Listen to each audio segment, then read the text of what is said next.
Conhecer a história é importante para compreender o presente, construir a identidade e projetar o futuro. Tem início Minhas Memórias, Nossa História. Em cada episódio, o relato de pessoas da comunidade acerca de suas vivências e observações, narrando aspectos e curiosidades relativos à história da nossa Tapes e região. Nossos convidados são testemunhas vivas de muitos fatos e acontecimentos e também contribuíram com suas múltiplas e variadas experiências para a formação de nossa comunidade.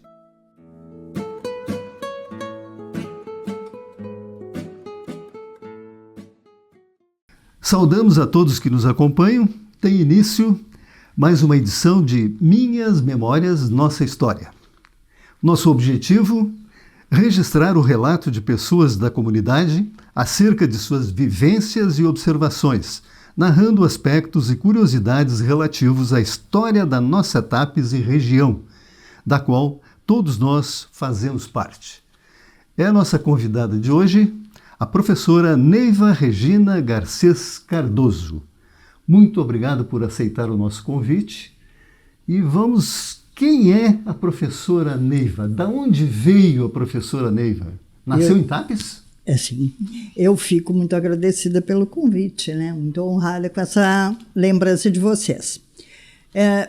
Eu nasci no ano de 1949, portanto, eu costumo dizer, né, que eu sou da primeira metade do século passado, né? E nasci no interior do município de Tapes, lá na proximidade daquela ponte que separa a ponte do Velhaco ali.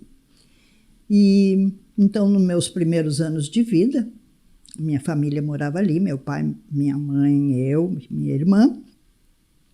Depois a gente foi morar no que hoje acho que ainda tem a mesma denominação de Coxilha Grande.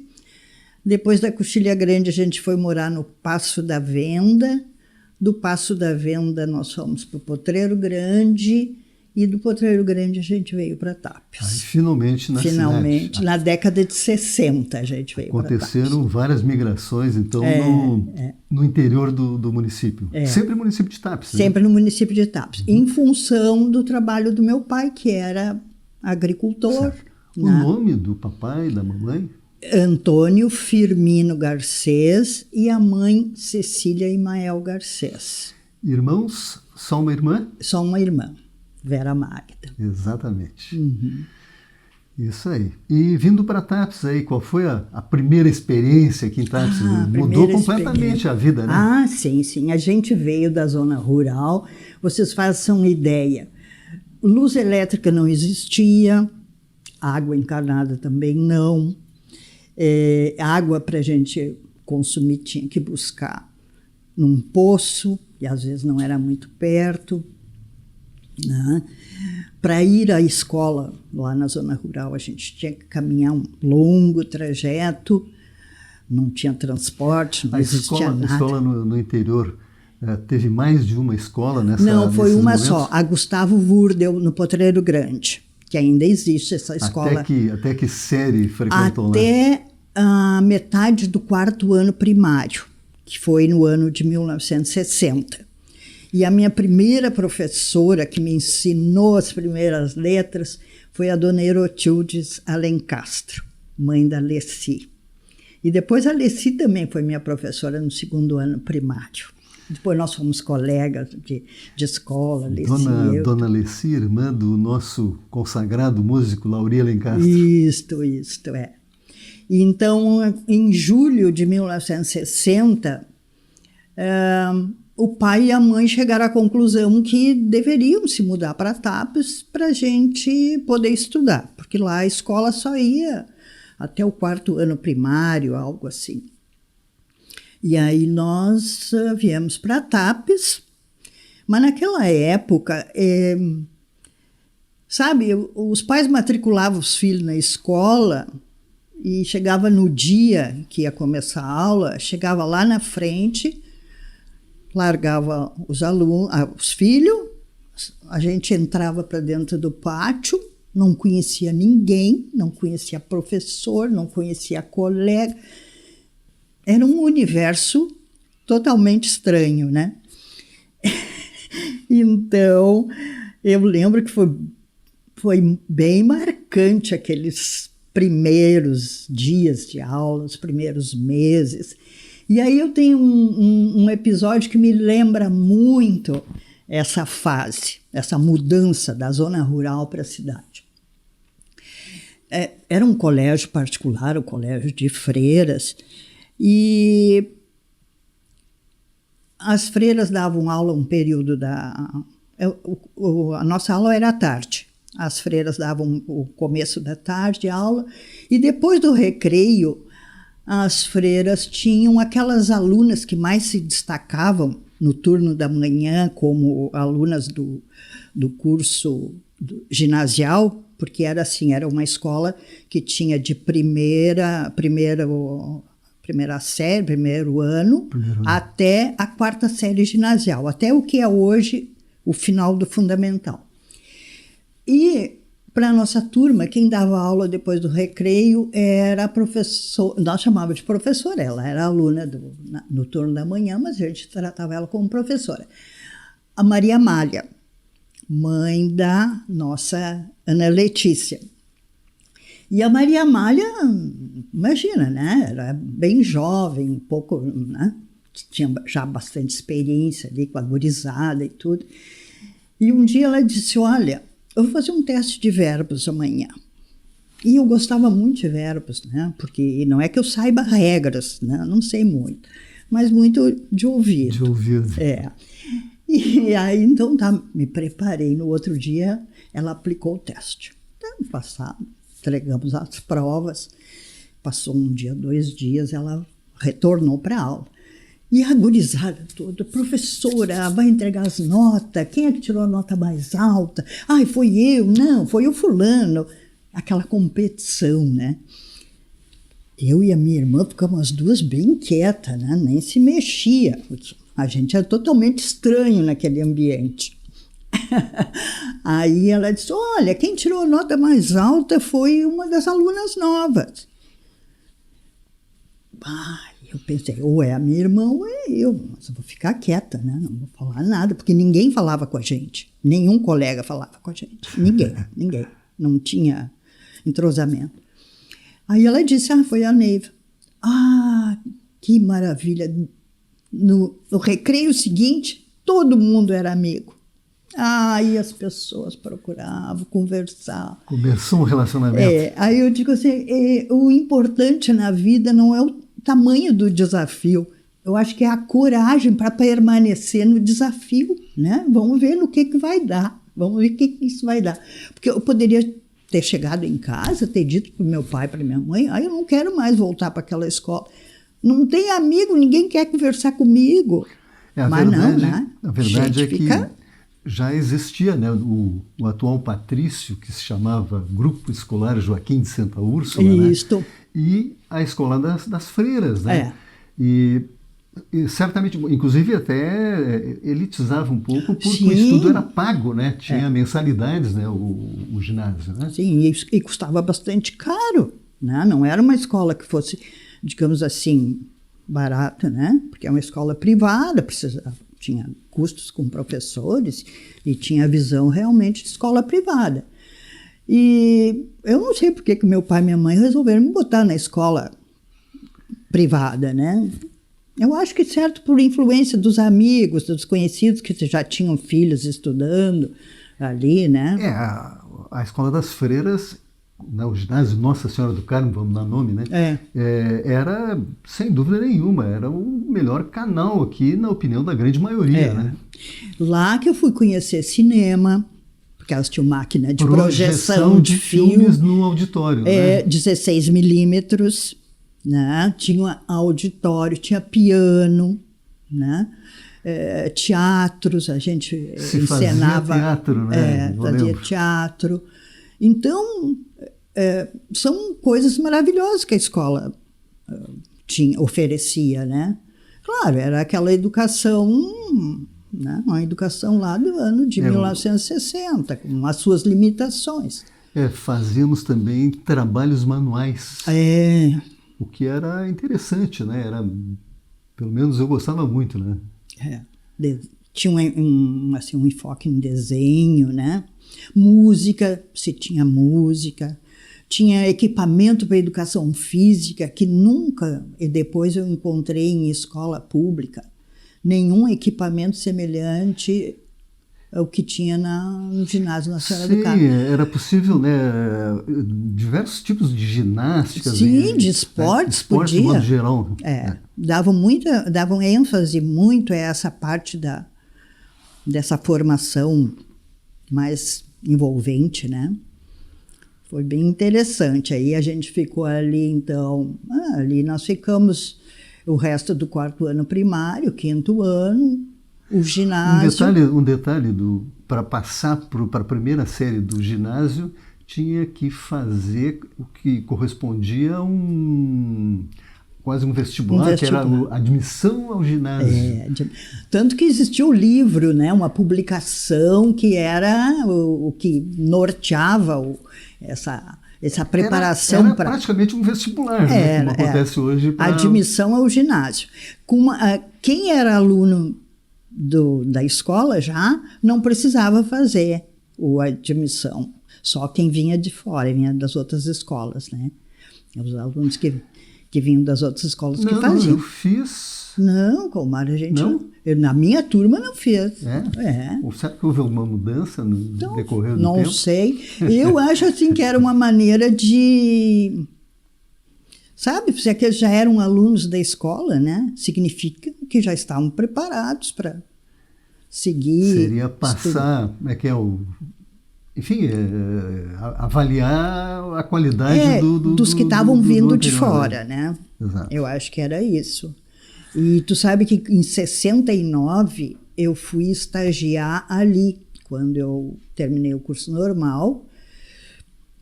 E em 1969 fui estagiar ali. E ainda era uma escola dirigida por freiras. E também os alunos que vinham de outras escolas para entrar no 5º ano, elas não tinham mais o nome de admissão ao ginásio, mas a direção da escola exigia que a gente fizesse uma prova de avaliação com esses alunos para ver qual era a situação. As condições para frequentar o ginásio. As condições para continuar frequentando. E após o ginásio vem uma opção que foi a escola normal. A escola normal. Como é que funcionava a escola normal naquele tempo? A escola normal começava 13h da tarde e a gente ia, eu acho que até às 5h30, por aí, quase 6 horas, né?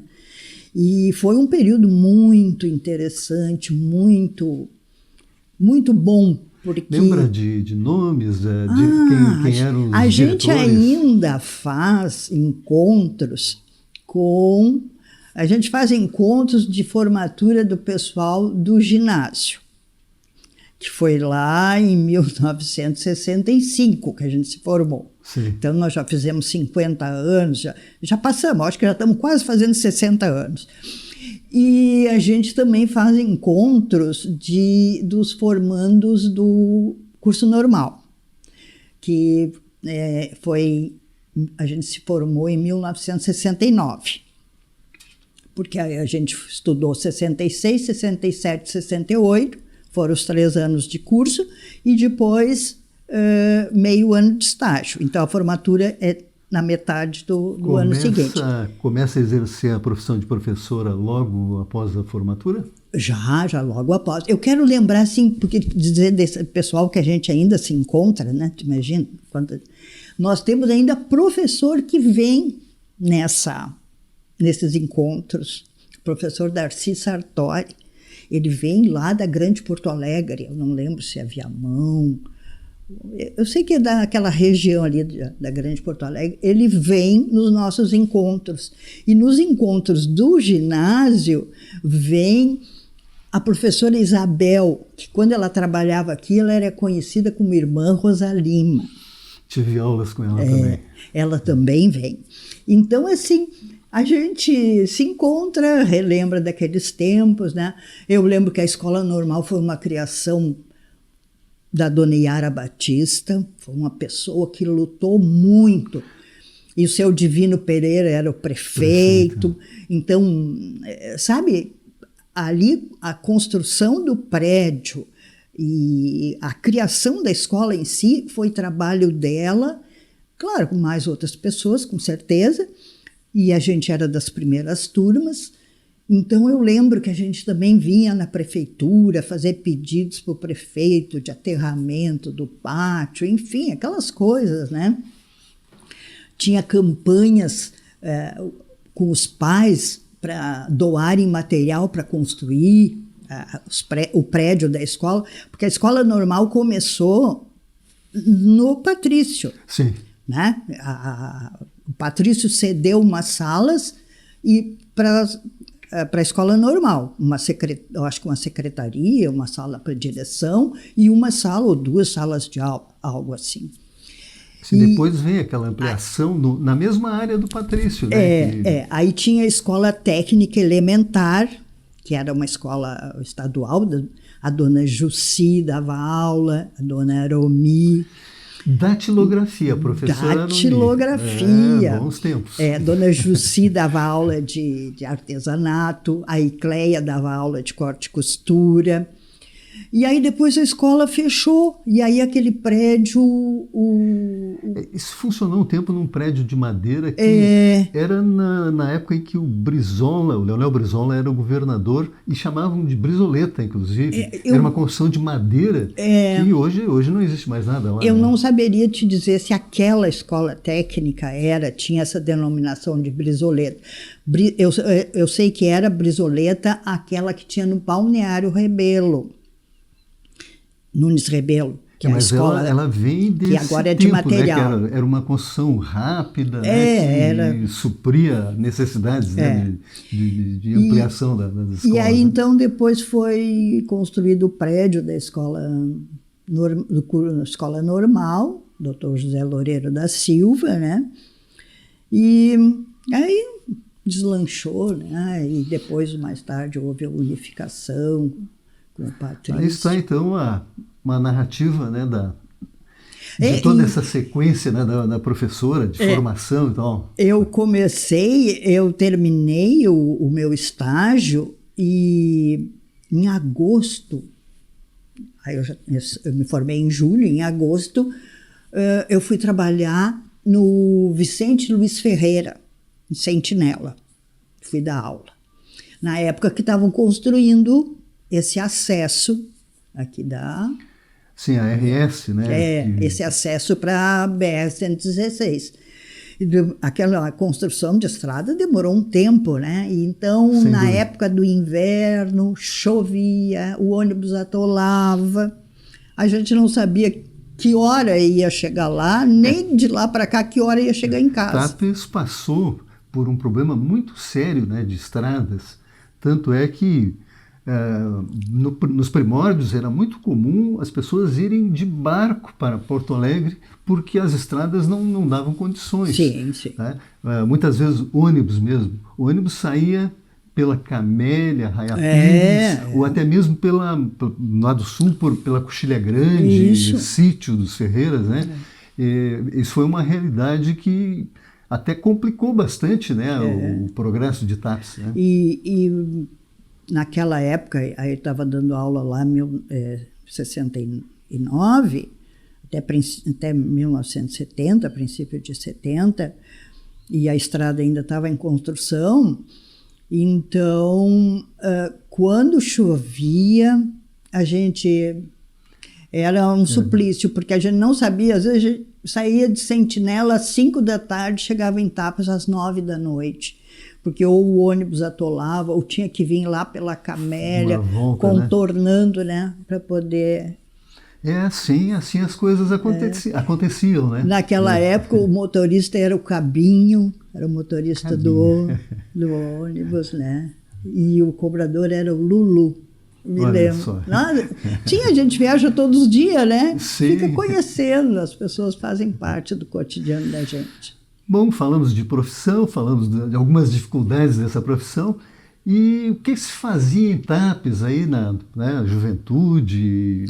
Ah, pois é, naquela época, né, televisão era coisa que não era muito frequente, eu acho que também não era muito, né, muito popular.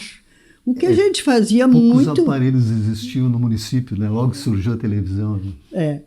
A gente ia à reunião dançante no Clube Aliança, né? De tarde, domingo de tarde tinha reunião dançante, sábado de noite tinha reunião dançante, o cinema. O Cine Roma. O Cine Roma. Jogo. Às vezes a gente ia assistir jogo de futebol, né, que tinha o juvenil, com o pessoal de Camaquã. Então era... O famoso jogo entre o Guarani e o nosso juvenil aqui, que era quase que um Grenal, né? Era um Grenal, assim. O pessoal via, o pessoal era fanático. Quantidade de apreciadores. Juntava. Né? Eu lembro da Dona Valdomira. A Dona Valdomira era a avó do Alvinho, meu primeiro marido. E ela ia assistir os jogos e ela ia de sombrinha, por causa do sol, era quente, e chegava lá e qualquer coisa, brigava, ela usava sombrinha para se... Mas era comum brigas, né? Principalmente nesse jogo entre o Guarani de Camaquã e o Juvenil de Tapes. Sim, era muito comum. Né? Dentro do campo e fora do campo também. As torcidas né, se digladiavam. Então, era o que tinha, né? E eu acho que tinha bastante convívio entre... Muito mais que hoje, provavelmente, né? Das pessoas se reunirem, né? E convívio e mais assim, mais trocas, né? E o fato das pessoas precisar sair de dentro de casa para a parte assim recreativa, né? Fazia com que todo mundo se conhecesse, todo mundo se entrosava, né? E acho que tinha assim bastante... uma convivência bem acentuada, né? Hoje, eu vou dizer assim que, claro, eu já estou afastada de escola já faz tempo, mas hoje a gurizada tem um outro apelo muito grande, que são as telas, né? As redes sociais. E é uma coisa assim que nós adultos temos a obrigação de alertar a infância e a juventude sobre o que são essas redes sociais, né? A rede social, ou a internet, tem muitos benefícios, mas ela é também um lugar onde a gente sabe com quem... mal utilizada, né? Não sabe com quem a gente está convivendo e tem que filtrar muito as coisas, né? Não se pode, assim, largar, né? Digamos assim, a criança, tem um celular, tá bom, vai ficar quietinho ali. Nem sempre é bom isso. Vamos falar sobre o professor Álvaro Cardoso. Barbosa Cardoso. Isso. Como é que tem início, como se conhecer, o relacionamento, o Alvinho, né? Vamos falar do Alvinho, porque ele se destacou, né, como poeta, compositor, enfim, né, tanto no tempo dos Tapes, do Preto e Branco, né, do Valdir e o Vado, tem uma quantidade de composições do Alvinho. Olha, a gente se conheceu, acredito assim que nas reuniões dançantes do Clube Aliança, né? Muitos casamentos surgindo dali, né? Acho que sim, né? O pessoal ia lá, né? Se divertir. Aí, como eu estava estudando, né? Ele não tinha terminado o segundo grau naquela época, porque também não tinha muito acesso a segundo grau, né? Segundo grau foi ter em Tapes quando foi criada a escola normal. Mas aí ele tinha aqueles cursos de madureza que as pessoas estudavam e iam prestar prova. O primeiro grau eu fiz pelo Madureza. Pelo Madureza, era uma forma de poder se complementar os seus estudos, né? E ele fez Madureza, então terminou o 2º grau, e aí era numa época que a gente estava... O pessoal daqui estava começando a estudar em Bagé, porque a gente não tinha como fazer faculdade indo a Porto Alegre, porque, primeiro, teria que ir todos os dias, não dava, era caro. A gente estava trabalhando, não podia faltar, não tinha como. Então, Bagé oferecia uma possibilidade da gente fazer... Muitos se formaram em Bagé. Sim, é uma quantidade bem expressiva, bem né, expressiva de tapense que foram para lá. E é o que é hoje o ensino à distância. Naquela época, Bagé já fazia isso, né, na década de 70. Exigia uma presença, um determinado número de dias de presença, e a maior parte do estudo era em casa mesmo. Né? A cada 2 meses a gente tinha que ir e para prestar a prova. Então, a cada 60 dias a gente ia, prestava a prova, ficava uma semana, 10 dias lá, e assim a gente ia conseguindo estudar. Chegava de volta, trabalhava e a gente tinha acesso, comprava polígrafos, impressões que colegas faziam, as apostilas, nos vendiam e a gente estudava. Os bons tempos do mimeógrafo. Do mimeógrafo. Eu lembro até hoje do colega que fazia as apostilas para nós. Nem sei se ele ainda é uma pessoa que existe, né? Chamava... Ernesto Grégio, um bageense que fazia as apostilas. Então a gente chegava lá, todo mundo ia na casa dele, comprava as suas apostilas e estudar, né? Então assim foi muita gente. Olha, e eu agradeço porque foi uma colega, uma amiga minha, e colega de longa data, a Maria Marli. A Marli que me incentivou muito. Neiva, vamos, Neiva, vai, olha, eu já fui, eu estou indo, vamos fazer um curso em Bagé. Aí eu comecei, né? E conversei com a minha irmã, aí o Alvinho também foi. Eu já ia perguntar, o Alvinho também participou, então. Sim, aí a gente maratona. Isso, aí nós íamos os 3 para lá. Mas olha, tinha uma turma de TAPs que viajava para estudar em Bagé. Eu acredito que o professor Adilson também. Pai do nosso companheiro Tiago aqui. O Adilson, também passou por esse processo. O Adilson, o Zé, a Iula, a Jane, a Tetê, todo esse pessoal foi estudar em Bagé. A Rose. Então, todo mundo. Foi um jeito que a gente tinha para poder para progredir, estudar, né? A história de faculdade mesmo, né? Eu lembro que muito se falava, né? Todos queriam, né, trazer alguma faculdade para TAPES, né? Isso demorou bastante, né? Até que acabou acontecendo. Agora tem aí, né? A produção também tem alguma pergunta? Olha, por enquanto o papo tá tão bom que eu tô só na condição de ouvinte aqui, sinceramente. Eu acho que a gente estava falando do Alvinho, ela contou como se conhecia, talvez nas matinés, nas festas do clube ali, e depois vocês foram estudar juntos. Sim. Em Bagé. E vocês já começaram a ter um relacionamento já antes de ir para Bagé, depois? Antes de ir a Bagé, a gente já era namorado. Né? A gente... eu casei em 73, eu já tinha me formado. E como é que era a personalidade do Alvinho? Descreve um pouco pra gente, pra quem não conheceu o professor Alvinho. A gente não tem muito falar dele, assim, mas... Olha, eu sou suspeita para falar, né, sobre ele. Uma pessoa muito generosa, né, de coração muito bom, muito de grande sensibilidade, muito emotivo. E é uma pessoa com muita criatividade, né? Ele teve sempre... Quando ele se descobriu escrevendo poesia, ele produziu muitas coisas, né? Escrevia muito, sempre escreveu muito. E só ele não era organizado, não era de guardar ou de arquivar a produção dele.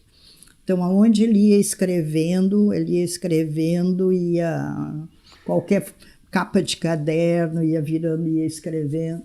Então, assim, ele gostava muito daquilo. Aquilo era essencial para ele, né? Mesmo assim, foi impresso um livro de poesia do Alvinho, né? Foi impresso um livro de poesia dele. Até trouxe ali, se você depois quiser olhar. Mas ele... E uma pessoa que... Eu sempre digo assim que quem conheceu, quem conviveu com ele, não vai nunca ter esquecido da passagem dele pela vida da pessoa, porque ele é uma pessoa muito de fácil comunicação, né? Ele se entrosava com todo mundo, ele logo fazia amizade, tinha muitos relacionamentos, né? Eu tinha lembro um bem. diálogo fácil com as pessoas, né? E ele era bastante generoso, assim, no sentido de se interessar por todos, tinha um senso de justiça bastante acentuado. Então, ele, sabe, a pobreza, às vezes, da humanidade era uma coisa que, para ele, era muito sofrido, né? Ele era uma pessoa que sentia, né, que essa diversidade de mundo, onde tem gente que às vezes não tem nem como sobreviver, né? Isso era uma coisa que deixava ele bastante indignado. Então, mas é uma pessoa de muito fácil convivência. Nossa, acho que se falar com qualquer pessoa que foi aluno dele, vai ter sempre as melhores referências, né? Até hoje, seguidamente, né, as pessoas se identificam como alunos do professor Alvinho e de lembrança muito saudosa, né, com certeza. E olha, ele nunca fez pedagogia. Ele foi professor. Autodidata nessa ele área. foi professor com a pedagogia que ele construiu na vida, né? Ele nunca teve uma aula, digamos assim, como fazer um plano de aula, como fazer uma prova. Não, isso ele não teve, porque ele não, né? Ele foi direto do segundo grau para o curso de Sociologia, Ciências Sociais, que não tinha nada de pedagogia. Naquela época, pedagogia era uma coisa totalmente separada, era um curso à parte, né? Tu quer ser professor, então tu faz o curso de pedagogia e tu vai ser professor. Ou então faz o curso normal e vai ser professor. Ele não tinha nenhum desses cursos, né? Mas a pedagogia dele era marcante. Na área de poesia, como é que ele começa a entrosar? Composições deles estão, né, com os Tapes, Valdir Garcia, enfim, vários músicos tapenses. Como é que ele começa a entrosar? E ele foi, sem dúvida, muito bem recebido, né? Não, naquela época, aquela era uma época de muita criatividade, né? As pessoas tinham, assim, uma vontade de produzir algo que tivesse um significado, né? A gente vê, assim, o Silvio Rebelo com a arte dele, né? Os Tapios também com a arte deles. Tudo isso foram... As pessoas que tinham aquelas características terminavam por se encontrar, né? E botar esse talento para produzir algo que depois foi traduzido em discos, né? É sempre interessante lembrar, né, o Silvio Rebelo, né, como artista. Obras dele andaram pelo mundo, viu? Exatamente. Nós nos surpreendemos até em viagens pelo Brasil, no Nordeste, né, o cantor Fagner, né, tinha obras do Silvio Rebelo. O Belchior também tinha obras do Silvio Rebelo. Imagina como era bem avaliada, né, essa carreira do nosso Silvio Rebelo. É verdade. Então, aquela época, né, aquele período da história, era um período em que as pessoas tinham muita vontade de expressar sua criatividade, né? Aí se juntava Valdir, o Cláudio, depois mais adiante tinha o Vado, e eles produziram, né, muitas. Tinha ali, tinha um tal de clube de cultura, que a gente se reunia para escutar. Isso, parece que é esse o nome. Se reunia para escutar músicas, né, final de semana. Então, as pessoas se apresentavam, né? E isso aí foi o início, né? Depois foram passando para produção de letras e arranjos musicais, e se apresentando, né? E o fato deles ganharem uma Califórnia lá em 72... Foi marcante. E daquela época, por exemplo, aquele período, né, de década de 70, que tinha muitos festivais, eu acho que muitos daqueles festivais deixaram de existir. Agora, alguns ainda existem. A Califórnia, né, continua acontecendo. Eu né? acho que a Calhandra também continua mas acontecendo. eu acho que diminuíram, né? Antes era comum, né? Toda cidade tinha o seu Exatamente, festival de música, né? O nosso acampamento da arte gaúcha, né, teve momentos aí de alta expressão, algum tempo assim praticamente não aconteceu, né? E agora voltou. Que bom, né? Precisa isso, né? A gente precisa desse alimento, né? A cultura, a arte tem que estar presente na vida das pessoas, né? Isso nos torna mais sensíveis, nos torna mais humanos, né? A arte é uma coisa que torna o ser humano mais sensível. Sem dúvida. Professor, me permita insistir um pouquinho na história do Alvinho, porque suscita muita curiosidade, principalmente em mim, assim, porque sempre ouvi falar bastante, tá? Se eu tivesse sim, pergunta. Tá, se eu tivesse um pouco demais, a gente muda o assunto. Não. A gente avança em outros assuntos. Não, pode ficar à vontade. Mas, assim, porque, primeiro dizer que bom que ele não teve uma formação em pedagogia, porque para talvez ele expressar essa diferenciação que ele tinha das outras pessoas, precisava ser um pouco mais personalista, vamos dizer assim, né? No bom sentido. E também tu falaste muito desse período, que era um período que talvez se havia mais produção porque se exigia mais resposta para aquele momento, para as coisas que aconteciam ao nosso redor, né? Sim. Então, pessoas que tinham a noção de justiça, como a cidade do Alvinho, era quase que obrigatório ele se expressar ou se manifestar, assim como vários outros aqui naquele momento, né? Mas eu vou fazer uma pergunta bem simples, bem básica, que é mais curiosidade mesmo, é em saber, assim, primeiro que tem alguns versos do Alvinho que, no meu entendimento, memorizam TAPs, traz muita referência ao que a gente tem de melhor, como, por exemplo, o Canto da Gente, né, que leva na mente o amanhecer, é uma fotografia que eu acho que todo mundo que vem para cá e tem contato com esse nosso amanhecer do sol leva essa fotografia para sempre na mente. Eu acho isso de um poder de síntese poético muito, muito profundo, como tudo que o Alvinho fez, né? Mas eu queria saber, assim, o que ele pensava sobre TAPs, tu lembra? Ele sempre comentando sobre a nossa cultura, sobre a nossa cidade, como se a gente trouxesse ele para cá agora, um pouco para esse programa, para talvez trazer alguma lembrança dele sobre TAPs.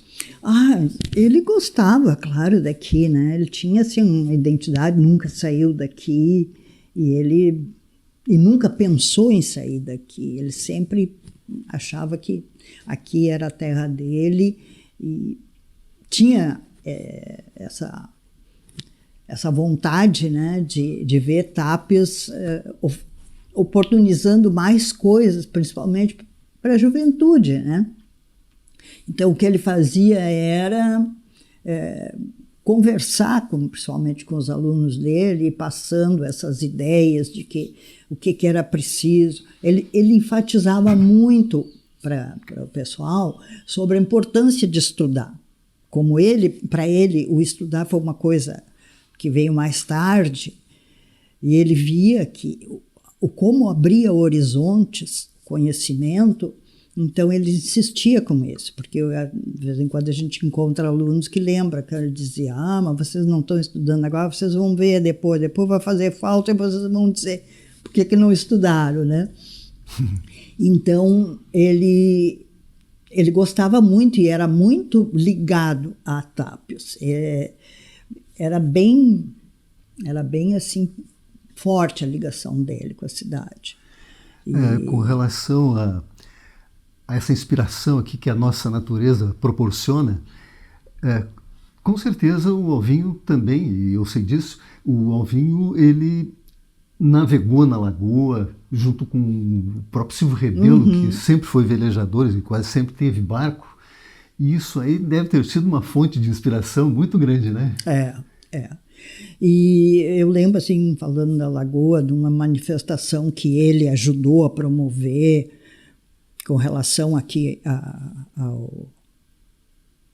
à preservação da lagoa, foi quando, eu não lembro qual é o ano, mas foi lá na década de 60, 70, por aí, quando houve aquela ideia de estabelecer uma fábrica de vidro do outro lado, que uma empresa... inclusive começaram a levar areia, surgiu um movimento bem grande. Era prefeito na época Armando Grosso. Seu Armando Grosso. Exatamente, né?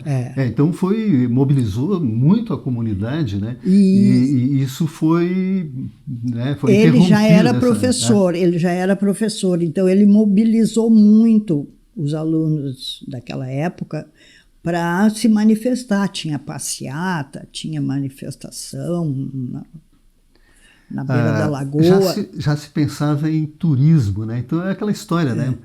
Poucos anos de exploração da areia ou muitos anos de turismo, né? Enfim...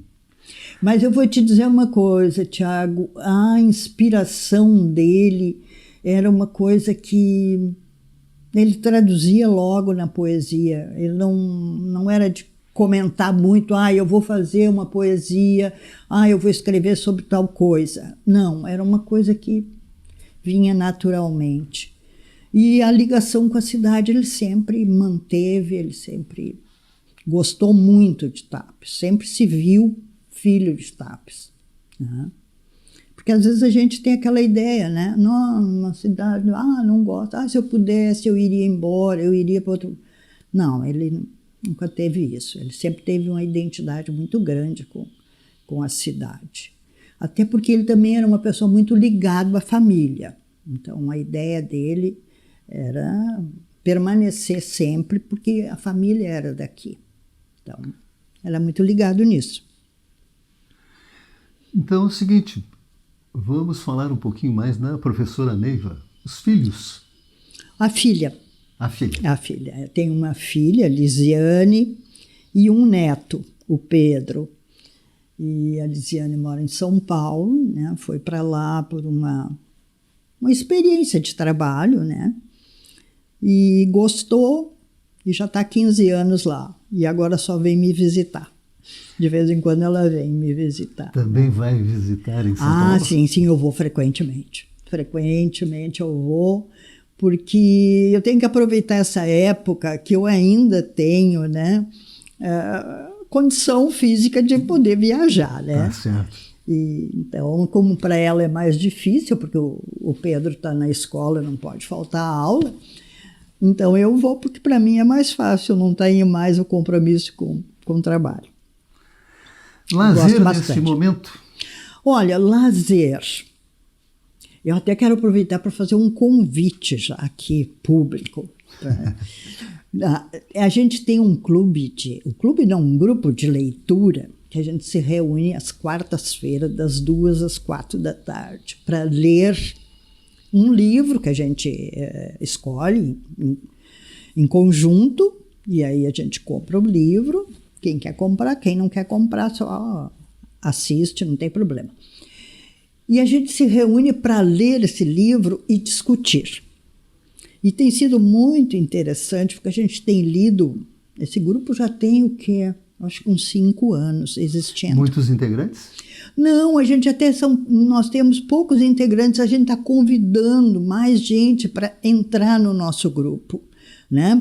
Não é um grupo fechado, não tem problema, é só a pessoa dizer que quer participar. Tem um local fixo? Tem, a Getúlio Vargas 300.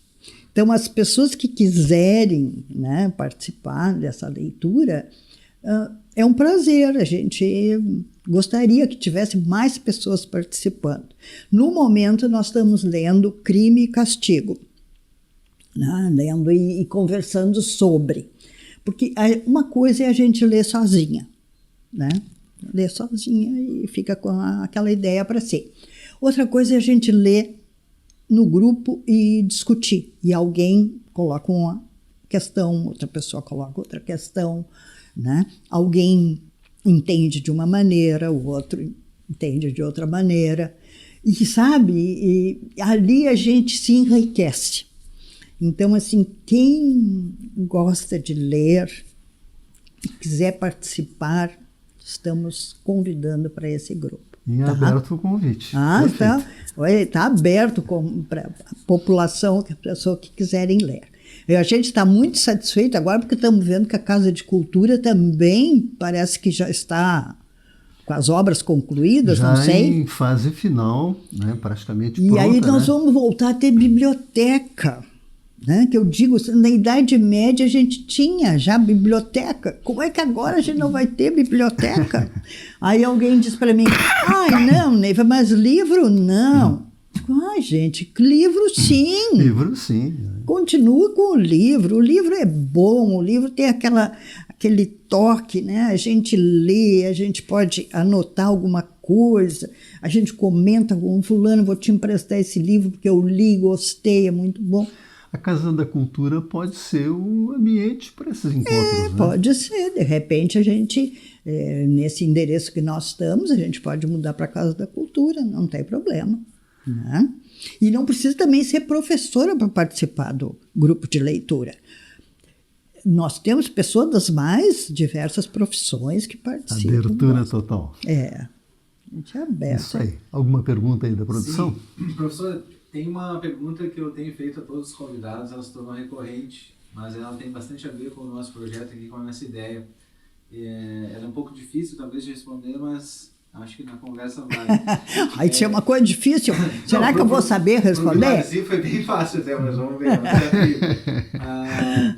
Contando desde a tua história da infância, descrevendo pra gente muito bem como era a TAPES, e vendo hoje TAPES como é, do que a senhora acha que seria mais importante a gente não ter deixado de existir, né? Alguma coisa que na tua memória, na tua lembrança era muito importante e deveria permanecer, e talvez alguma coisa que hoje tá aí, mas não represente muito, ou que pudesse representar.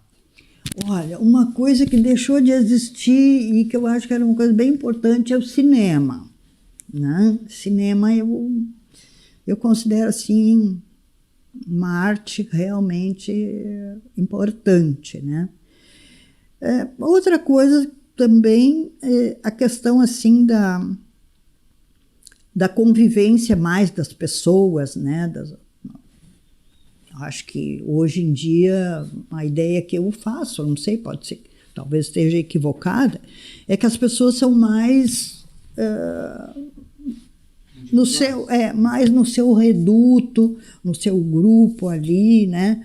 Não tem uma troca muito grande. Mas eu acho assim que o importante mesmo para a nossa cidade é também essa questão da nossa paisagem. Eu acho assim, nós somos beneficiados, nós somos assim privilegiados por essa paisagem geográfica. Estou falando da paisagem física da cidade, né? O amanhecer, a lagoa, essa planície que nós temos, né? Tudo isso são coisas que nós temos e às vezes a gente nem valoriza tanto, que a gente deveria valorizar, né? Porque é uma natureza maravilhosa essa, né? É uma natureza acolhedora. E em termos assim, o que hoje Eu acho que hoje tudo que existe é necessário, né? Faz parte dos tempos modernos, e a gente não pode querer que as coisas andem no ritmo que a gente andou, né, lá atrás. Hoje o mundo está muito diferente, mas tem que ser assim, né? O mundo tem que ser diferente, o mundo não está estagnado. E às vezes as pessoas são pessimistas, né? Porque o mundo está assim, porque a violência é isso, porque não sei. Mas não adianta, gente. O ser humano está numa constante mutação. A gente está evoluindo, a gente tropeça, a gente levanta, a gente aprende, a gente refaz, né? Quantos erros a gente cometeu no passado, né? Quantos erros a gente cometeu? Mas o que a gente vai fazer? De repente, naquela época que a gente estava vivendo, era o que a gente tinha, né? Então, hoje o convívio com esse grande número de informações que vem de todo lado acaba gerando, sem dúvida nenhuma, estresse nas pessoas. As pessoas ficam muito solicitadas, né? As pessoas ficam muito solicitadas por N informações, das telas, dos grupos sociais, das redes sociais, da internet. Se tu não cuida, tu entra na internet, fica lendo um assunto, daqui a pouco tu tá lendo outro, quando tu vê, passou meia hora, passou uma hora, né? Isso mídia, né, nós adultos que não fomos da geração do celular, agora que a gente tem celular, agora você imagina uma criança, né? A criança fica vidrada. E está comprovado, né, que a luz do celular, aquela luzinha, ela é feita realmente para deixar a gente fixado ali, né? Então, tanto que a luz, por exemplo, dos Kindle, a tela do Kindle é diferente da tela do celular, porque a tela do Kindle é para tu ler um livro, né? E a tela do celular é para te prender no celular. Então, eu acho que essas coisas todas têm que continuar existindo, e cada vez mais. Agora, vai da gente saber utilizar, né? Outro dia alguém falou, mas a inteligência artificial é um risco, é um perigo. Tudo é um risco, né?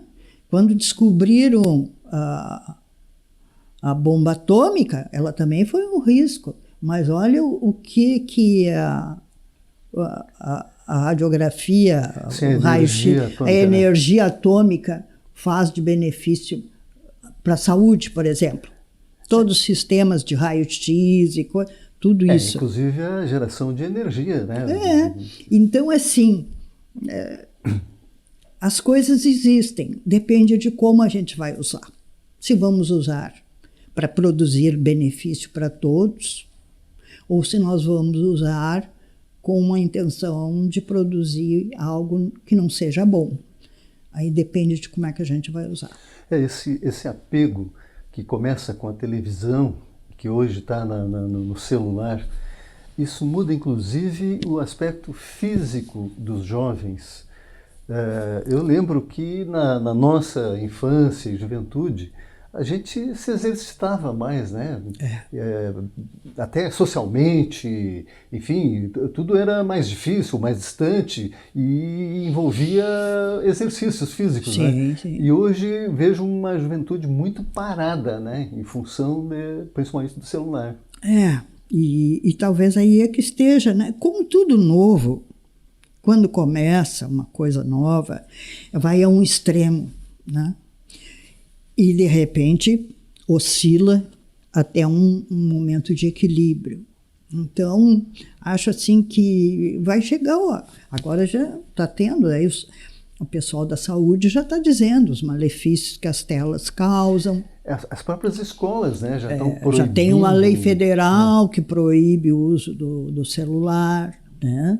Então, não é que o celular em si seja ruim, não é que a tela em si seja ruim, é que ela tem que saber usar, não dá para ser usado indiscriminadamente, né? Tem que ser uma coisa que tenha um certo cuidado no uso, né? porque tem muitos benefícios, não se pode negar que a internet, a inteligência artificial, tudo isso não sejam benéficos. Sim, são benéficos. Tem que saber usar, né? Só não pode, digamos assim, abusar, né? Tudo deve ser, o uso deve ser moderado, né? Sem dúvida. Como tudo, né? Mais algum questionamento? A senhora falou há pouco sobre a importância da arte, né? Tanto na vida individual quanto coletiva, e citou ali, acredito que os anos 70, quando a cidade era um caldeirão ali de mentes pensantes, de produção cultural e artística. A senhora acha que a cidade era mais inspiradora naquela época, é mais inspiradora hoje? E se sim ou se não, por que hoje a gente não tem, assim, qual o contexto que... Letiares, eu acho, já na pergunta do Tiago, eu já fiquei pensando sobre isso. A década de 70, década de 60, 70, aí era um período de resistência, né? Aonde a gente precisava dizer que não estava satisfeito com aquele modelo de política que existia no nosso país. Então, a arte, a poesia, a pintura, as manifestações serviam para isso. E por que o pessoal era criativo naquela época? Porque era desafiado. Então, aonde não tem um desafio, a criatividade não se expressa muito, né? Nós somos assim, nós seres humanos. Se nós temos todas as coisas assim à nossa mão, tudo, a gente não precisa nem se levantar do lugar para ir pegar alguma coisa. Eu, quando criança, morava num lugar que para tomar água tinha que buscar água longe. Então, a gente é desafiado a produzir coisas. Então, eu acho que a década de 70, não só em Tapes, mas a década de 70, no país inteiro, é uma época de produção literária, principalmente porque é uma época de resistência, né? E quem viveu aquela época sabe o que é tu não ter liberdade de pensar. Quer dizer, tu até pode pensar, mas tu não pode falar, né? Então, eu lembro de quando eu comecei a trabalhar no ano de 69, 70, a freira, diretora da escola onde eu trabalhava, dizia: olha, tal e tal assunto, tais e tais assuntos, vocês não podem falar na sala de aula para os seus alunos, né?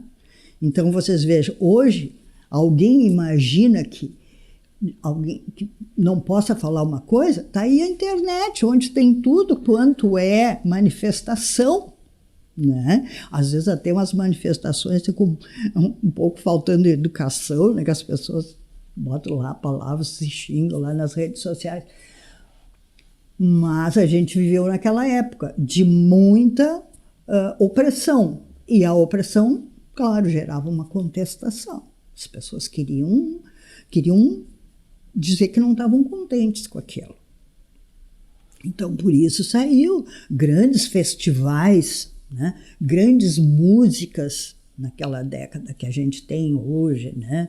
Para não dizer que não falei de flores. Músicas proibidas, inclusive. Músicas censura, proibidas, né? Músicas que não puderam ser gravadas.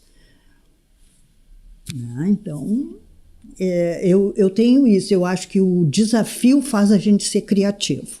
E onde não tem muito desafio, não tem, né? Não tem muita expressão de criatividade. Talvez o desafio seja realmente a coisa que a mola mestra para a criatividade. Só aproveitando, então, o gancho dessa resposta aí, hoje, então, a gente conquistou uma certa liberdade, a gente tem acesso, né, à informação, a internet trouxe isso. Então, o que a senhora pensa assim, que está faltando para essa geração que hoje é jovem, porque a gente percebe que tem um vazio assim, né? Se resolveu muitas questões, se tem uma liberdade, se tem muita informação, mas não se sabe o que vai fazer com isso, né? Na sua visão de professor. Olha, eu, né, modestamente, acho assim que a gente tem que se dedicar a ver essa criatividade onde é que está, né? Onde é que está essa criatividade? Como vai se ver isso? Talvez escutando a juventude, vendo o que a juventude tem para dizer, né? Porque às vezes os adultos ou os mais velhos pensam, vamos fazer isso porque isso é bom. Mas eu acho que tem que conversar com a clientela para saber, né? Conversar com a comunidade para saber o que nós queremos. E é uma coisa que é difícil, às vezes, propor essas manifestações, propor essas conversas. Acho que tem muitas pessoas já fazendo isso, porque a gente vê, né, gente se reunindo para conversar sobre determinados assuntos, outros para estudar. Mas eu acho que tem que conversar com essa juventude, porque, se eu entendi bem, esse vazio que tu te refere seria mais a pessoa, a juventude, assim, né? Eu acho que teria que conversar com essa juventude para suscitar curiosidade. Afinal, pessoal, o que vocês gostariam de fazer? Né? O que gostariam de fazer? Fazer uma tarde musical? Vocês querem fazer um festival? Um concurso de poesia? Tem gente escrevendo tão bem. Hoje eu estava lá procurando um livro e eu achei um livrinho que foi feito na época que o João César estava na Casa de Cultura. Os Poetas de Tapes. E tem várias pessoas lá. Eu fiquei olhando os nomes e digo, olha, meu Deus, conheço tudo isso aqui, essas pessoas. Então eu acho assim que são coisas desse tipo. Para ativar tudo isso, precisaria, vamos dizer assim, de lideranças que convocassem a juventude, né? Enfim, tantos temas aí que... Pois é, Mário, interessante, eu também penso nisso, que lideranças. Mas eu acho que, assim, é uma coisa que tem que... Eu acho que está partindo já, né? Quando vocês fazem esse tipo de trabalho. Vocês dizem que é resgate.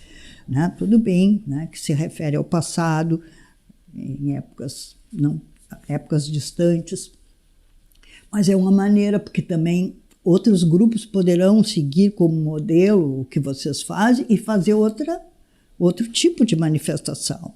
Né? Como tem agora os canais na internet, pode criar um canal de poesia, né? Um canal de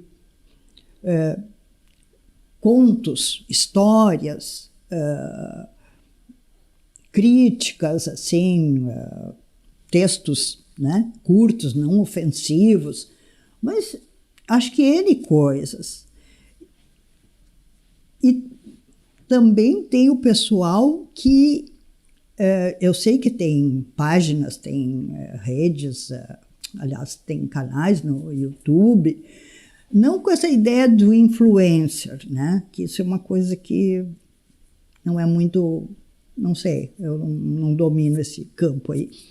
Mas as pessoas fazerem não só nas redes sociais, não só na internet, fazer para reunir as pessoas fisicamente. Né? Porque é isso que a gente perdeu. A gente agora ficou muito, cada um, com os seus meios eletrônicos isolados. Isolados, né? A gente pede comida pelo telefone, pede remédio pelo motoboy. Então, a gente tem que sair para a rua para se reunir, a gente tem que se encontrar.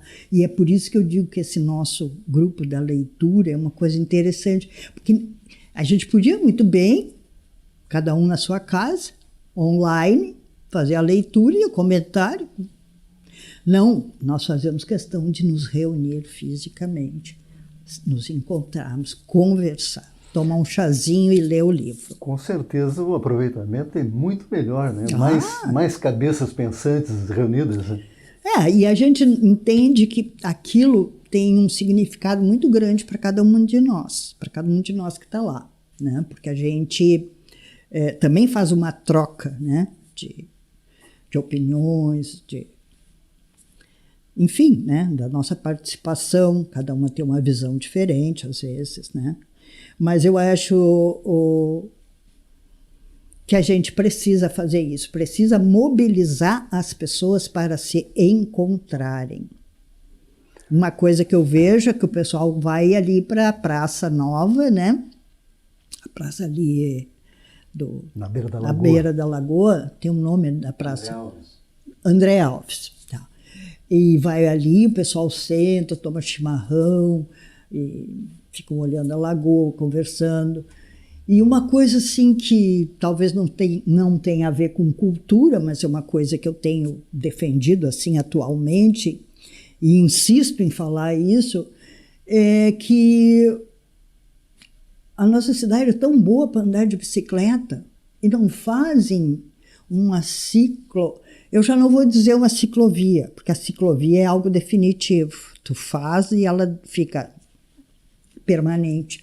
Eu já digo uma ciclofaixa. A ciclofaixa no domingo fecha um pedaço de rua, fecha alguma rua, põe os cavaletes lá e o pessoal poder andar de bicicleta. Nossa cidade tem essa possibilidade. Sim, com a planície que nós temos aqui na nossa região. Exatamente. Acredito que deveríamos ter muito mais o uso da bicicleta aqui. Resumindo, é até a saúde, porque praticando atividade física melhora a saúde. Menos poluição, enfim. Não, eu não quero nem se pensa em tirar lugar de automóvel, não, deixa lá os automóveis. Mas, sabe, dá um espaço para a bicicleta, para a gente poder... Eu me descobri agora, de novo, andando de bicicleta. Então, por isso é que eu estou entusiasmada com essa ideia, né? Já andava de bicicleta lá no interior dos bons tempos? Eu andava de bicicleta, sim. Não, mas eu andava de bicicleta aqui em Tapes, porque lá no tempo do Potreiro Grande, lá Passo da Venda, não, lá a situação financeira não permitia, não tinha nem bicicleta. Não chegava tanto. Não tinha nem bicicleta. Então, agora aqui, eu andava, quando vim para Tapes, depois aprendi, andei muito de bicicleta, depois larguei, nunca mais andei. Agora meu neto vem e ele anda de bicicleta. E é um desafio para mim. Eu resolvi recomeçar. Muito bem. Mais alguma pergunta, meus amigos? Eu tenho mais uma questão. A gente está, agora a senhora estava falando, né, que as pessoas precisam se reencontrar. Voltando um pouquinho ali no seu relato sobre as reuniões dançantes, tem gerações que só conhecem a palavra, nem imaginam o que é.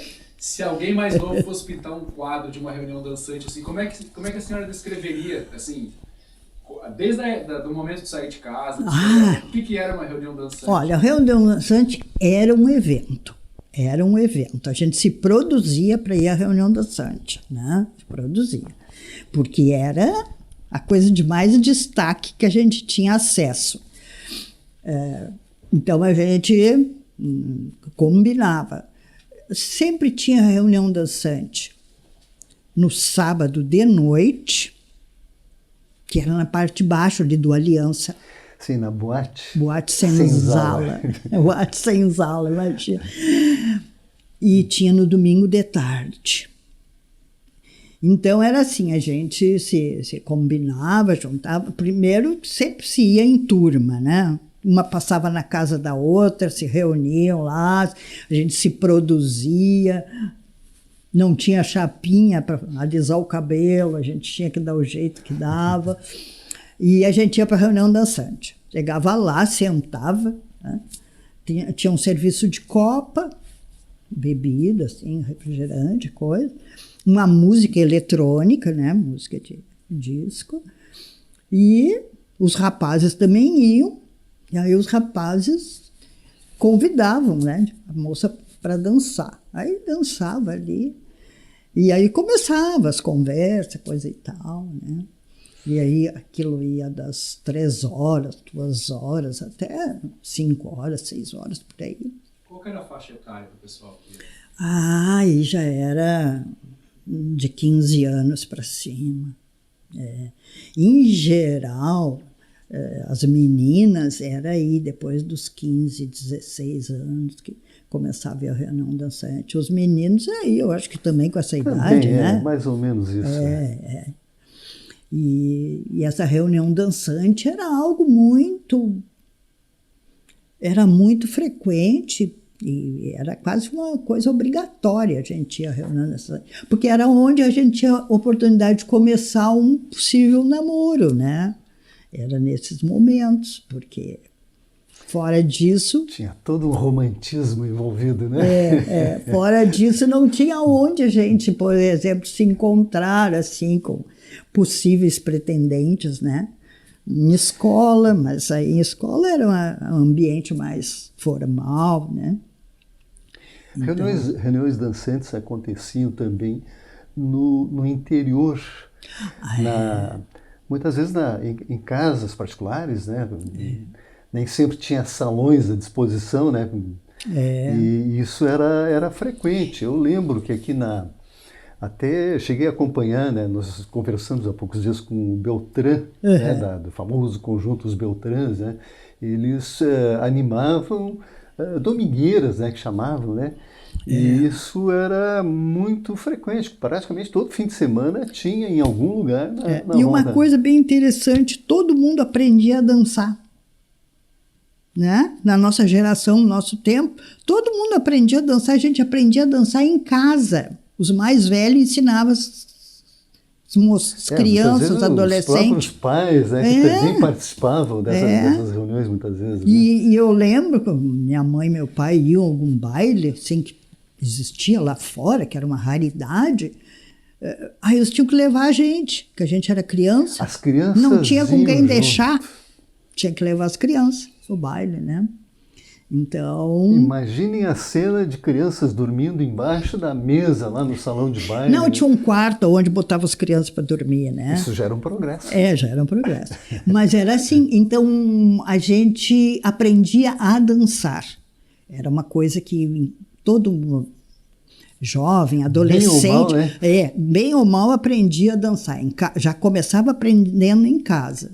E aí depois nas reuniões dançantes, na casa de um, na casa dos outros. Era muito comum fazer mesmo reunião dançante assim na casa. Nas casas. Né?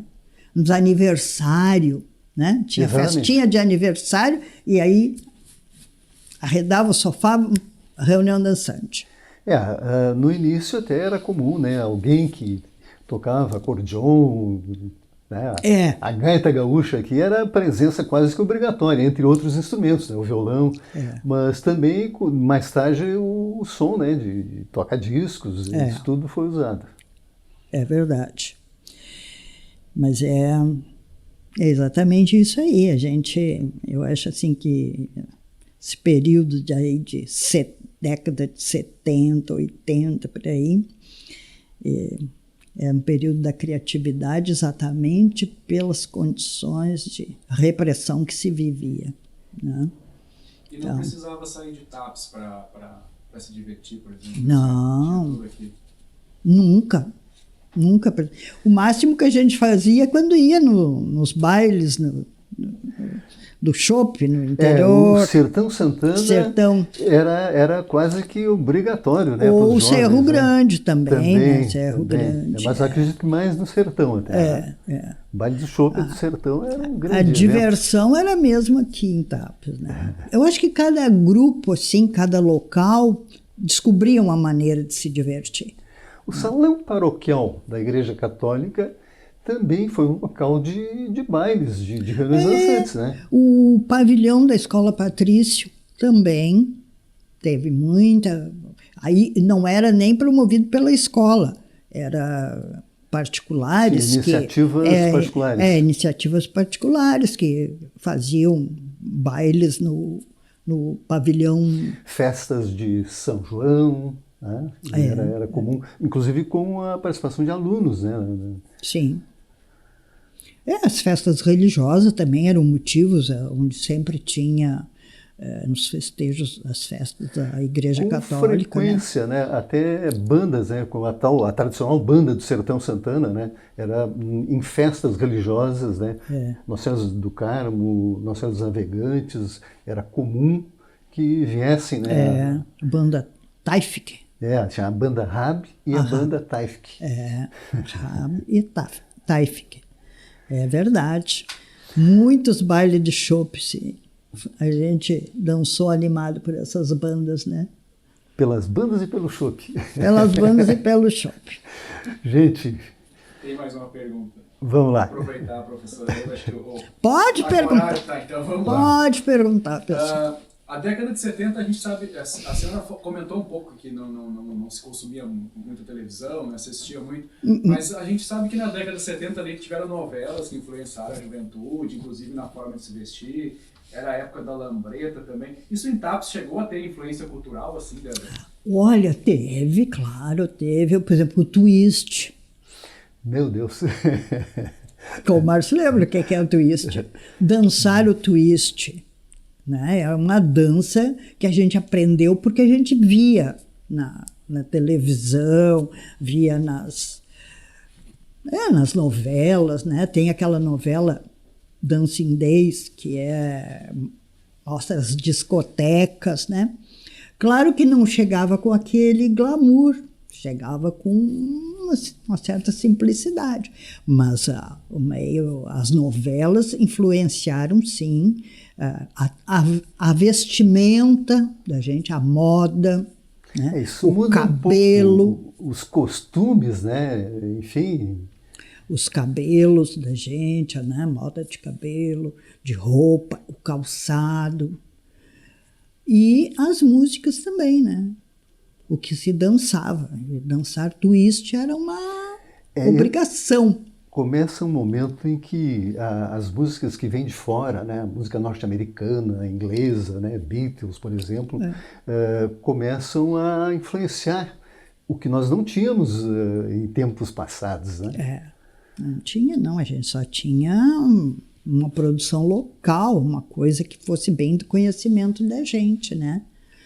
Então, eu acho assim que essa televisão, sim, ela difundiu muito os costumes, né? Hoje eu acho que não tanto, porque não sei como é que está a televisão hoje. Talvez as redes sociais influenciem mais, né? Isso, eu acredito que sim. Sabe por quê? Eu sinto que eu sou uma pessoa meio desconectada, porque as pessoas falam sempre, mas está no Instagram, está no... mas eu não vejo essas coisas, eu sempre digo que eu sou analógico, eu não sou digital. Eu saio, eu deixo o celular em casa, eu esqueço, né? Por quê? Porque eu não sinto falta dele. Porque se eu precisar, eu resolvo um assunto, uma coisa, num outro horário que não, né? Que não preciso estar com. Então, hoje eu vim para cá, mas não trouxe celular, porque não ia fazer uso dele, né? Tá certo. E não estou nas redes sociais também, sou bem... Não sou muito ainda sou muito do livro, da caneta, né? Do papel. Nos encaminhando para o encerramento, mais uma pergunta, Letieres. Só para complementar, Letieres, se me permite. Pode perguntar. Eu me lembrei de um episódio agora falando da questão do Clube Aliança e dos eventos, como é que era. O Miguel me contou uma vez, em 1967, o grupo era ele, o Billy Joy, o Aranha, eles fizeram a inauguração da Luz Negra do Clube Aliança. Vocês estavam nessa festa? Com certeza, com certeza. A inauguração da Luz Negra, que evento! Gente, foi um evento. Ninguém sabia o que era aquilo.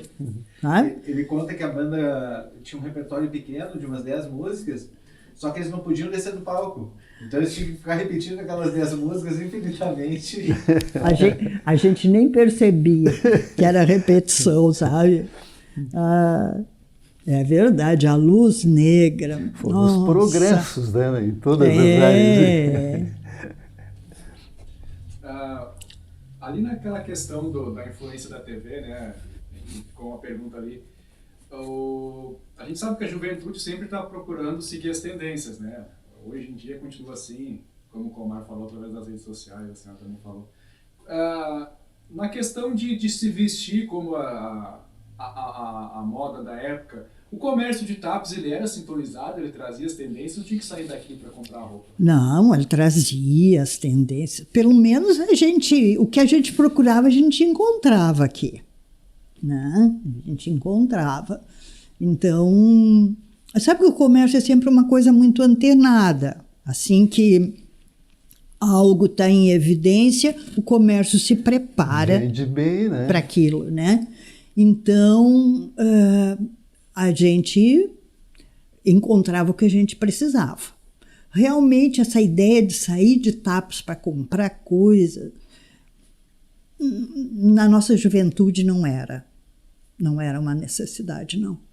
A gente talvez a melhoria das estradas, né? A própria BR-116, a nossa RS, possibilitou aquilo que eu sempre digo, né? De, no mesmo dia, ir a Porto Alegre, fazer compras e voltar. Porque anteriormente exigia ou casa de parente, ou hotel, inclusive, que era mais complicado, né? Lembro bem que quando vinham para Tapes, para eventos, era comum, tanto é que nós tivemos hotéis, né, vários hotéis aqui em Tapes que funcionaram e exatamente por isso, por essa dificuldade de ir e vir, né? Hoje é normal, no mesmo dia a gente vai muito longe e volta, né? Naquela época a gente valorizava muito o nosso comércio, né? Que eu acho que é uma coisa que a gente tem que continuar valorizando, né? A gente tem que valorizar o nosso.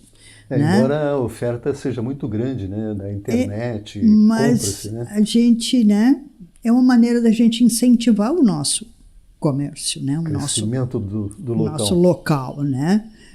Tinha a Casa Glória, quem não lembra da Casa Glória, né? Na Casa Glória tu ia lá, tinha tudo, tinha a loja Renner do Leitune, Sadi Leitune, que não tinha nada a ver com a loja Renner, essa Porto Alegre. Era Renner, mas era Renner, né? Por conta do Sadi. Separado, não era filial. Então, assim, né? Aquele comércio que existia supria as necessidades. A gente tinha acesso a produtos que estivessem sendo usado, né? Mesmo roupas da moda, né, atualizadas, né? Eu lembro que a Jovem Guarda, né? A Jovem Guarda trouxe junto, né, bastante modelos, né, de calças masculinas, enfim, como é que é? Boca de sino. Boca de sino. Quem não teve uma calça boca de sino, né? Exatamente. Nossa, era uma coisa impressionante, né? E a gente achava bonito, gostava, né? Tava na moda. Fazia parte, né? É verdade. A calça boca de sino. Isso aí, pessoal. Mais uma pergunta do Leite Chaves. Aí, em frente. Vamos adiante. Vamos ver se eu estou certo ou não. A família do professor Alvinho foi proprietária do cinema? Foi. E a senhora vocês já tinham relacionamento à época? Já. A senhora chegou a conviver, a ter participação ali, ver bastidores do cinema? Sim. A senhora lembra alguma coisa assim para trazer para a gente? Olha, ele era a pessoa que operava a máquina que rodava o filme. O cinema da Dona Maria. O cinema era da Dona Maria, da mãe dele. Tá? E a Dona Maria, então tinha ali o cinema. O prédio não era deles, o prédio era um prédio alugado. E a Dona Maria tinha esse cinema e sempre tinha um público, né, razoável. E quando o Alvinho ficou em idade já assim adulta para trabalhar, então eles não tinham... Ele foi o seu operador do cinema, porque antes eu acho que eles tinham até alguém que operasse, né, que passasse o filme, seja o operador. E aí, quando ele estava então em idade que podia assumir, ele era a pessoa que passava o filme. E aí os filmes, às vezes, não tinham qualidade muito boa, a celulose não era muito boa, o filme arrebentava, a plateia reclamava, né? Batia os pés, porque arrebentava o filme. Então, conforme o desenvolvimento do filme, quando acontecia isso, era um protesto geral do cinema. Era um protesto danado. Então, ele fazia isso, aí tinha que colar o filme, tinha que emendar com fita adesiva ali, botar novamente naquele carretel e seguir o filme. Então, e tinha filmes assim que tinha uma grande presença de pessoas, os filmes com o Teixeirinha. Filmes com o Teixeirinha, nossa, vinha gente de carroça. Desse interiorzão. Tinha até congestionamento de carroça na área central de Tapes. O pessoal vinha para ver os filmes com Teixeirinha. Era uma coisa assim, impressionante, né? De tanta gente que vinha. E fazia muito sucesso. O Teixeirinha como galã do cinema. Teixeirinha e a Mary Terezinha. E a Dona Maria teve esse cinema há bastante tempo. Depois começou a... Sabe que depois os cinemas começaram a perder espaço para os shoppings, né? Os cinemas de calçada, como diz, né? Cinemas que ficam assim na beira, na rua, foram perdendo lugar para os shoppings. Os shoppings foram tendo salas de cinema e esses cinemas mais individuais foram perdendo a capacidade de se manter, porque o público começou a migrar para os shoppings para ver filme, né? Estava lá no shopping. Isso envolve até um problema de segurança, né? E aí as distribuidoras de filmes faziam questão de ter os filmes para as redes que estavam nos shoppings. E para aquele cinema individual, para aquele cinema, por exemplo, aqui de Tapes, um cinema lá de Camaquã, o proprietário do cinema tinha que negociar com a distribuidora, mas aí a distribuidora escolhia, mandava os filmes que ela queria, não o que o dono do cinema queria exibir.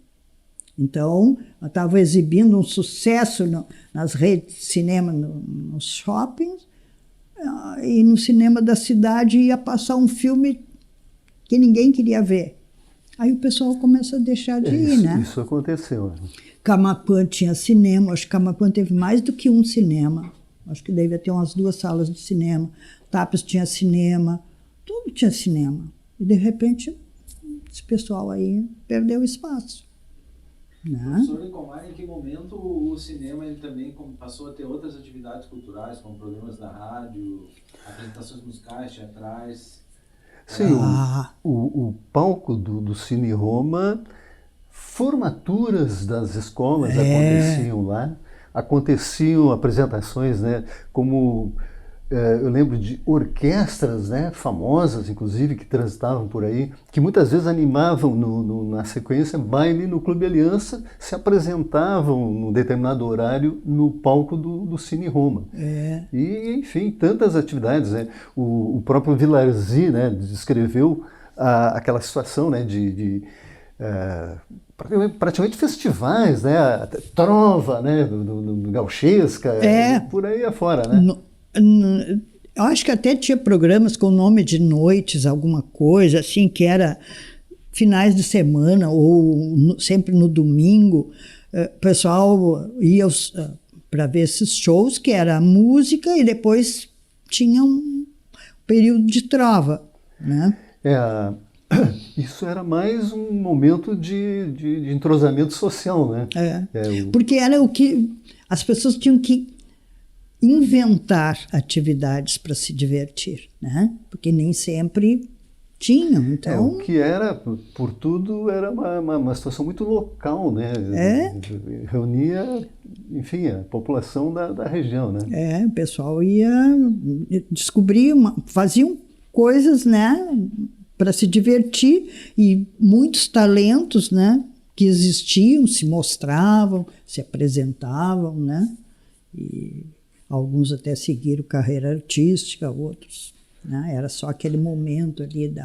Tapes produziu bons artistas, né? Em um bom número, né? Nesses períodos aí que, Sim. que já Eu se acho falou, que né? quase todas as comunidades pequenas, ou naquela época, era comum que tivessem essas manifestações, né? Porque era o que as pessoas tinham para fazer. Era bailes relacionados mais a alguma festividade religiosa, concursos, né? E eu acho que quando começa a surgir os programas de auditório na televisão, aí o cinema, Sim. mas não promovido pelo cinema. Eu acho que não sei se era a Rádio Tapense ou quem é que promovia alguns... Era as emissoras, né? Inclusive em Porto Alegre mesmo, a Rádio Farroupilha. A Rádio Farroupilha tinha programa de auditório que era quase que diariamente, né? Com apresentação de artistas, né? Mas um detalhe, a origem alemã, isso, Sertão Santana, né? Que foi muito forte a influência alemã, era quase que obrigatório, né? O jovem aprendia um ofício, né? E também aprendia uma arte, né? Tocar um instrumento, participar do coral da igreja. Isso aí era quase que imposto, né? Então, era um estímulo que existia nessa época, né? Era um estímulo. Eu lembro de uma vez quando veio, não sei quem patrocinou, quem agenciou, talvez tenha sido os próprios artistas, a Celi Campelo e o Tony Campelo. Tiveram um destaque muito grande, né? Então, eu não sei, certo era, faziam uma turnê, eu imagino que seja isso, né? Iam passando pelas cidades, iam se apresentando, então no Cine Roma. No Clube Aliança também, artistas famosos se apresentaram, né? Vinham contratados, faziam turnês, né, em vários municípios da região, o que dava mais condições, né, econômicas. Tinha aquelas orquestras famosas que vinham, né? Eu lembro. Cassino de Sevilha. Exatamente. Né? Que se apresentou no palco do Cine Roma e também se apresentou no Clube Aliança. Imagina, né? Cassino de Sevilha, mas... Era uma coisa assim, suntuosa. Uma quantidade de integrantes, né? Imagina uma formação de orquestra. Né? E o figurino. Nossa, pessoal com roupas assim. Hoje eu acho que entra muito o aspecto econômico, né? Para mobilizar uma orquestra, né? Hoje facilita pelos os meios eletrônicos, né? Então, pelos meios eletrônicos, a gente tem acesso. Né, a gente tem acesso às grandes orquestras, se tu quiser escutar uma música, né? Ali tem. Naquela época não existia, então... Tinha que ser ao vivo, né? Tinha que ser ao vivo. No cinema de Tapes tinha, entre as sessões, ou em algum momento, a projeção de cinejornais, ou seja, notícias? Tinha, porque sempre vinha junto, já antes do filme, uma parte de notícias, que era de futebol, né? E às vezes de outros assuntos, mas quase sempre apresentavam umas reportagens sobre futebol. Nessas projeções surge uma voz que ficou bastante familiar aqui no país, Cid Moreira, que faleceu não faz muito tempo. Ele narrava aqueles jornais. Os jornais, Canal 100, alguma coisa assim era o nome do jornal. Exatamente. Assim. E a Dona Maria era a dona do cinema e ela vendia o ingresso. E a Dona Marina, a irmã dela, vendia as balas. Sabe que a Dona Marina é viva ainda. Dona Marina, eu acho que está beirando 100 anos. Quase centenária, certamente. Então, era uma empresa familiar, né? Então, o Alvinho fazia a projeção, a Dona Maria vendia os ingressos, a Dona Marina vendia as balas, e não precisava segurança, não precisava lanterninha, não precisava nada, né? Tudo funcionava. Nunca teve nenhuma peleia lá no cinema? Olha, que eu saiba, não. Eu acho que depois na rua até poderia ter, mas... Com relação a esses filmes, filmes que não agradavam muito, muito maçantes, né? Eu lembro que tinha um camarada que ele levava um despertador para dentro do cinema. Não sei se chegou a ouvir uma vez. Não lembro dela. Todo mundo ali quase dormindo e tal, ele acionava o despertador. Sempre pode ter até essas coisas engraçadas, né? Mas eu não presenciei nenhum fato desses. Isso aí, meus amigos, vamos encerrando a conversa. Mais uma pergunta da produção? Se deixar, a gente vai até amanhã, mas aí a gente faz uma Não, nova. mas se eu souber responder, né, gente? Tá bom, é isso aí. Nós agradecemos aí a disposição da professora Neiva, né? E já convidamos para que ela assista todo esse nosso trabalho aqui, logo no YouTube, é o canal. E, acima de tudo, muito obrigado, viu? Eu que agradeço, gente. Fiquei honrada com esse convite, né? Acho que essa distinção me deixa muito contente, muito satisfeito por eu poder contar um pouco, né, da minha vivência e, né, se puder contribuir com alguma coisa, eu acho interessante. Mas eu parabenizo vocês pela iniciativa, acho que vocês devem divulgar, devem fazer, continuar fazendo e divulgar muito, né? Para que as pessoas vejam, assistam o canal de vocês com todo esse trabalho. E as pessoas vão gostar, né, de saber de coisas que às vezes a gente não falou, não viu, não viveu, né? Agradecemos a professora Neiva, que, com suas memórias, contribuiu muito com nossas histórias. Obrigada. O projeto Minhas Memórias, Nossa História foi executado com recursos da Política Nacional Aldir Blanc de Fomento à Cultura, com o patrocínio de Conect Sul, apoio Madeireira Vieira e Acorde, Associação de Cultura e Desenvolvimento de Tapes. Nos vemos no próximo episódio de Minhas Memórias, Nossa História.